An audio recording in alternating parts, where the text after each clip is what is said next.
Okay, Anna, I have to confess something. Last week at a German party, I walked up to someone, panicked, and just said the temperature out loud. I literally said, it is 14 degrees. And then I had nothing else. Oh, nine, Max. The walking weather report. That is one of the most common small talk disasters I know. It gets worse. She nodded, said, yes, it is. And then we both stood there in silence for what felt like a year. I have never wanted to disappear faster. And here's the secret nobody tells you. Making friends in German is not about being witty. It's about 3 or 4 easy questions that keep a conversation alive so the silence never even happens. Wait, so I do not need to be charming or funny? I just need a few good questions in my back pocket? Exactly. By the end of this episode, you'll be able to open a conversation, introduce yourself, ask about hobbies and work, give a compliment, and actually swap contact details, all auf Deutsch. Auf Deutsch, meaning in German. Okay, I want all of that, especially the part where the silence dies. Aber erst einmal, herzlich willkommen zur neuen Episode German Small Talk and Making Friends. That means a warm welcome to the new episode. Ich bin Anna. Und ich bin Max, the guy who once introduced himself to a room by announcing the weather. Today, we fix that.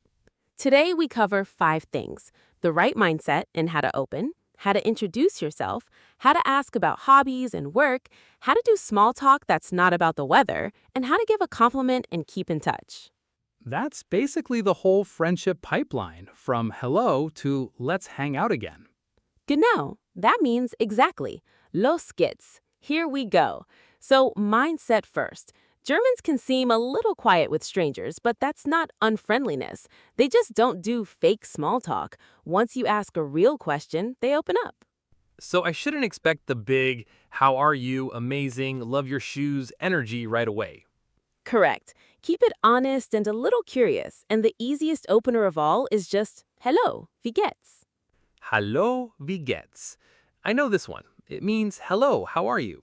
But you told me once Germans answer it for real. Ha, yes. Sometimes they'll actually tell you how they are, so be ready for a real answer. You can reply, gut, danke. Und dir? Gut, thanks. And you? Okay, so I bounced the question back. That keeps it going. Perfect. And in a casual setting, a super friendly opener is schön dich kennenzulernen. Schön dich kennenzulernen. That's a mouthful. What does it mean? It means nice to meet you. Schön is nice or lovely, and kennenzulernen means to get to know. Say it slowly, it gets easier. Schön dich kennenzulernen. Nice to meet you. I'm going to practice that in the mirror tonight. Zusammenfassung. That means summary. Wie geht's? How are you? Gut, danke. Und dir? Good, thanks. And you? And schön dich kennenzulernen. Nice to meet you. Opening lines locked in. What's next? The part where they actually learn my name? Genau. Introducing yourself. The basic one is Ich heiße Max. That means my name is Max. Ich heiße Max. Wait, heiße, does that mean my name literally translates to I am called? Yes, exactly. Ich heiße means I am called. You can also say Ich bin Max. I am Max. Both are totally normal. Ich bin Max. That feels easier. One less weird verb to trip over. And then you ask back. Und wie heißt du? That means, and what is your name? Und wie heißt du? And what is your name? Okay, so I introduce, then I ask. Always bounce it back, like a tennis match. A perfect picture. And a very German first question is, Woher kommst du? Woher kommst du? Let me guess. Where do you come from? Where are you from? Richtig. That means correct. Woher means from where, and kommst du means do you come. And you answer, Ich komme aus Amerika. I come from America. Ich komme aus Amerika. I come from America. And I just swap in any country there, right? Genau. Ich komme aus plus your country. Easy. This question alone can carry 5 minutes of conversation. Honestly, the weather never gave me 5 minutes. It gave me 5 seconds and a panic sweat. Zusammenfassung. Ich heiße or ich bin for your name Und wie heißt du? What is your name? And woher kommst du? Where are you from? Names and origins, done. Now, how do I find out if this person is actually cool to hang out with? Now the fun part. Hobbies and work. The most casual question in all of German small talk is, was machst du so? Was machst du so? That little so at the end, what is it doing there? It makes it relaxed and open. Was machst du so means, so, what do you do? What are you into? It is broad on purpose. Was machst du so? So, what are you into? I love that it is vague, no pressure to give a perfect answer. And if you want to ask about their job specifically, you say, was machst du beruflich? Was machst du beruflich? And beruflich means work-related, professionally? Exactly. Beruflich means professionally. So, was machst du beruflich means, what do you do for work? And you can answer, ich arbeite als Lehrer. I work as a teacher. Ich arbeite als Lehrer. I work as a teacher. So, ich arbeite als plus the job. Got it. And to talk about free time, ask, was machst du in deiner Freizeit? Was machst du in deiner Freizeit? Freizeit, that sounds like free time. Richtig. Freizeit is free time. So this means, what do you do in your free time? And you might say, ich koche gern. I like to cook. Ich koche gern. I like to cook. And that little word gern means I like doing it? Genau. Gern after a verb means you enjoy it. Ich lese gern. I like to read. Ich wandere gern. I like to hike. Super flexible. Ich wandere gern, which in Germany is basically a requirement, right? Everyone hikes. Aha, true. Hiking is a national sport. Zusammenfassung, was machst du so? What are you into? Was machst du beruflich? What do you do for work? Was machst du in deiner Freizeit? What do you do in your free time? 3 questions that are all way better than 14 degrees. What's next?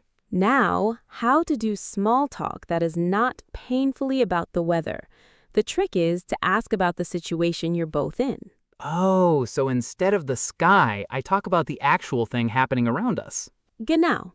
At a party, you can ask, woher kennst du den Gastgeber? That means, how do you know the host? Woher kennst du den Gastgeber? Gastgeber, that's a great word. Guest giver, the host. Schön, you broke it down yourself. And another easy one, warst du schon mal hier? Have you been here before? Warst du schon mal hier? Have you been here before? That works at a cafe, a bar, a class, anywhere. Exactly. It fits everywhere. And if you genuinely like the place, you say, es gefällt mir hier. I like it here. Es gefällt mir hier. I like it here. Okay, gefällt mir. That's the German I like something. Yes. Gefällt mir means it pleases me. It's how Germans say, I like it. Das Lied gefällt mir. I like this song. So I could stand at a party and instead of saying the temperature, I say, das Lied gefällt mir. And suddenly we're talking about music. That's a cheat code. It really is. Real small talk is just noticing one thing out loud and asking about it. Zusammenfassung, woher kennst du den Gastgeber? How do you know the host? Warst du schon mal hier? Have you been here before? Es gefällt mir hier. I like it here. I'm officially retiring the weather report. What's the last piece? The most important part, compliments and keeping in touch. A warm, simple compliment is, du bist echt nett. Du bist echt nett. And echt means really, and nett means nice. So you're really nice. Perfekt. Echt means really. Nett means nice or kind. Du bist echt nett is friendly without being too much. Du bist echt nett. You are really nice. That feels safe to say to a new friend, not just a date. Exactly. This is for friends too. And then the move that makes a friendship. Hast du Lust, mal einen Kaffee zu trinken? Hast du Lust, mal einen Kaffee zu trinken? Okay, hast du Lust, I remember. Do you feel like it? So, do you feel like grabbing a coffee sometime? Genau, you remembered. It means, do you feel like getting a coffee sometime? The mal makes it relaxed, no pressure, just sometime. Hast du Lust, mal einen Kaffee zu trinken? Do you feel like getting a coffee sometime? This is how the friendship actually starts. And a softer version, wollen wir uns mal treffen? Shall we meet up sometime? Wollen wir uns mal treffen? Shall we meet up sometime? Low pressure, very chill. And to seal it, the classic, Wir sollten in Kontakt bleiben. We should stay in touch. Wir sollten in Kontakt bleiben. We should stay in touch. That is the polite, warm way to not let a good conversation just disappear. Exactly. Zusammenfassung. Du bist echt nett. You are really nice. Hast du Lust, mal einen Kaffee zu trinken? Do you feel like getting a coffee sometime? Wir sollten in Kontakt bleiben. We should stay in touch. From a panicked weather report to actually making a friend. I feel like a whole new person. Then let us test the new you, Max. Bereit? Ready? Bereit. Hit me with the friendship questions. Number 1. How do you ask, where are you from? Woher kommst du? Sehr gut. Very good. Number 2. How do you ask, so, what are you into? Was machst du so? And I love that the so makes it casual. Richtig. Number 3. How do you ask, what do you do for work? Was machst du beruflich? Beruflich, professionally. Perfekt. Number 4. How do you invite someone for a coffee sometime? Hast du Lust, mal einen Kaffee zu trinken? The whole point of being less awkward. And the last one, how do you say, we should stay in touch? Wir sollten in Kontakt bleiben. No more conversations that just vanish into nothing. Bravo, Max. You went from announcing the temperature to actually making a friend. Ich bin stolz auf dich. I'm proud of you. So today I learned woher kommst du for where they're from, was machst du so for hobbies, was machst du beruflich for work, and hast du Lust mal einen Kaffee zu trinken to actually meet up. And here's the trick that makes it stick. Do not memorize all of these at once. Pick just one question and ask a real person today. One question today. Even just texting someone, was machst du so, to get the ball rolling. Exactly. And to you watching, tell us in the comments, what's your go-to small talk question? In any language. We want to steal the good ones. And next time, Anna's saving us from getting hopelessly lost. We're learning how to ask for directions in German. Which is the perfect skill for the day you finally make a German friend and have no idea how to get to their place. You'll love it. Bis zum nächsten Mal. Tschüss!